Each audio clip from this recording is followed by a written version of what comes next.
ఎంతో దేవుని చిన్న మాట. ప్రియ శ్రోతలందరికీ యేసుక్రీస్తు నామములో శుభవందనాలు.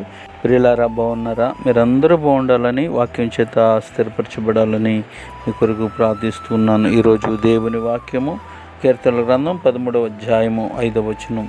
నేనైతే నీ కృపయందు నమ్మిక ఉంచి ఉన్నాను, నీ రక్షణ విషయమై నా హృదయము హర్షించుచున్నది. యెహోవా నాకు మహోపకారములు చేసి ఉన్నాడు, నేను ఆయనను కీర్తించెదను. ప్రభునందు ప్రియులారా, ఇక్కడ దావీదు స్తుతిగానము చేస్తున్నాడు, కీర్తిస్తున్నాడు దేవుణ్ణి. శ్రమల పరీక్షలలో ఆత్మానుభవం యొక్క చివరి దశకు దావీదు వచ్చేసాడు. కన్నీళ్ళ ద్వారా సత్యానికి, సత్యం ద్వారా విజయానికి చేరుకున్నాడు. దావీదు దుఃఖం నుండి ఆనందానికి ఇంత త్వరగా ఎలా రాగలిగాడు అని కొంతమంది ఆశ్చర్యపోతుంటారు. దీని రహస్యం ఈ కీర్తన మధ్య భాగంలో ఉంది.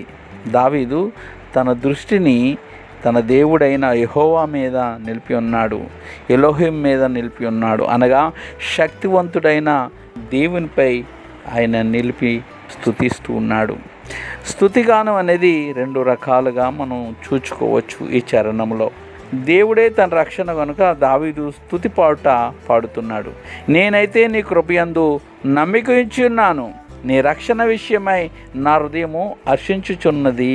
ఇది మనం చూచుకున్నట్లయితే దావీదులాగే మనం కూడా అనేక పరిస్థితుల నుండి రక్షణ పొందవచ్చు. దేవుని సమయంలో, దేవుని పద్ధతుల్లో మనం ఆరాధించి దేవుని స్తుతించే వారిగా ఉండాలి.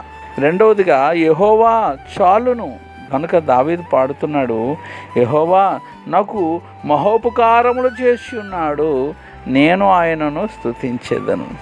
దావీదు పరిస్థితులు ఏమైనా వెంటనే మారిపోయాయా? లేదు. సౌలు దావీదును వెంటాడి వేధించటం మానేశాడా పిల్లరా? లేదు. సౌలు చచ్చిపోయాడా? లేదు. దావీదు కొత్త ఆయుధాలు ఏమైనా కొనుక్కొని బలం పొందుకున్నాడా? లేదు. పరిస్థితులు ఏమన్నా మారాయా? మారలేదు. అయితే దేవుడు నమ్మదగిన వాడిగా ఉన్నాడు కనుక దావీదు పాటలు పాడుతున్నాడు.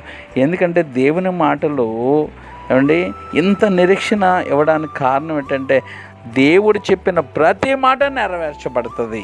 ఆ విశ్వాసముతో దావీదు సంతోషంగా పాటలు పాడుకోగలుగుతున్నాడు. ఈరోజు దేవుని మాటలను నమ్మగలిగితే, విశ్వాసం ఉంచగలిగితే నీవు కూడా దేవుడు చేయబోయే కార్యాల విషయంలో నమ్మి పాటలు పాడగలుగుతావు.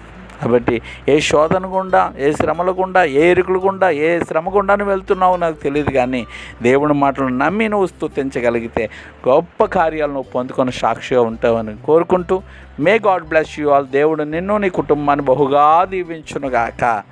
Amen, amen, amen.